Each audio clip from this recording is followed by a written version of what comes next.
Muli po, muli na tapos makatuntong ang isa pang Marcos sa pangalabas sa pinakamataas sa pwesto ng ating bayan. Ano, dito na!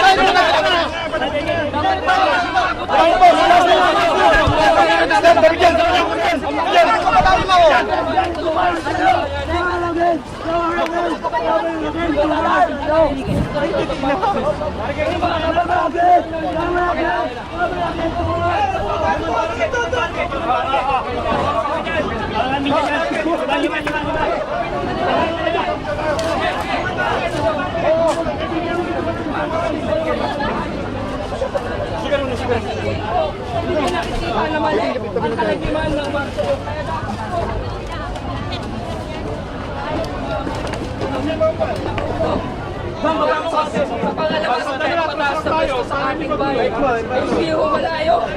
Hindi siya malayo sa pagiging presidente. At nakakatakot po ito sa bahagi namin mga kabataan dahil maaaring maulit muli ang Marcelo. Marami siyang kasalanan sa taong bayan. Yung hindi yung alliance against the return of Marcoses. Napakaraming kasalanan ng mga Marcoses na to. Kaya dapat hindi na sila makatungtong muli sa pwesto sa ating gobyerno. Kaya pa, Lloyd Magsoy, spokesperson ng Young Alliance Against the Return of Marcoses. Kaya panawagan namin sa lahat ng maamayang Pilipino, never again, never again, never again to Marcelo! Never again, never again, never again to Marcelo! Panawagan po namin na dapat yung mamayang Pilipino balikan nila yung kasaysayan na ang mga Marcoses ay mga diktador. Ang mga Marcoses ay nagpapatay na marami mga aktivista, mga simpleng mamamayan ng panahon ng Marcelo. Malagim ang panahon ng Marcelo. Kaya ayaw nating maulit ito. Tandaan po natin, si Marcos mismo, sinasabi niya golden years ang Marcelo. Sinasabi niya po na walang mali nung panahon ng Marcelo. Kalokohan po ito. Maraming pinaslang, maraming dinukot at marami silang ninakaw sa kaban ng taong bayan. Ngayon gusto nila makabalik sa gobyerno para ano? Para gawin ulit yung mga ginawa nila nung panahon na sila ang nanunungkulan. Kami mga kabataan, hindi kami papayag na makaupo muli, makabalik. Lalo-lalo na sa pagiging vice presidente. Dahil konting-konti na lang, malapit na siya sa pwesto ng sa pagiging presidente ng ating bayan. Kaya panawagan namin, never again, never again, never again to Marcelo! Lloyd Magsoy, Lloyd Magsoy, Lloyd Magsoy,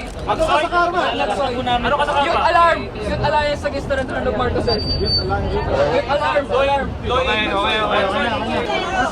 never again, never again, never again to Marcelo! Never again, never again, never again to Marcelo! Never again, never again, never again to Marcelo! Never again, never again, never again to Marcelo!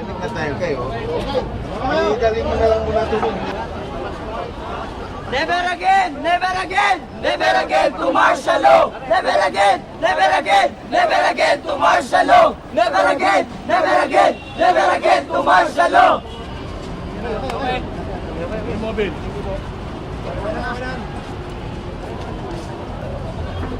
Yung mobile, nandiyan na. Sa isang tao lang yan, ha? Hindi na. Hindi tayo makapasok.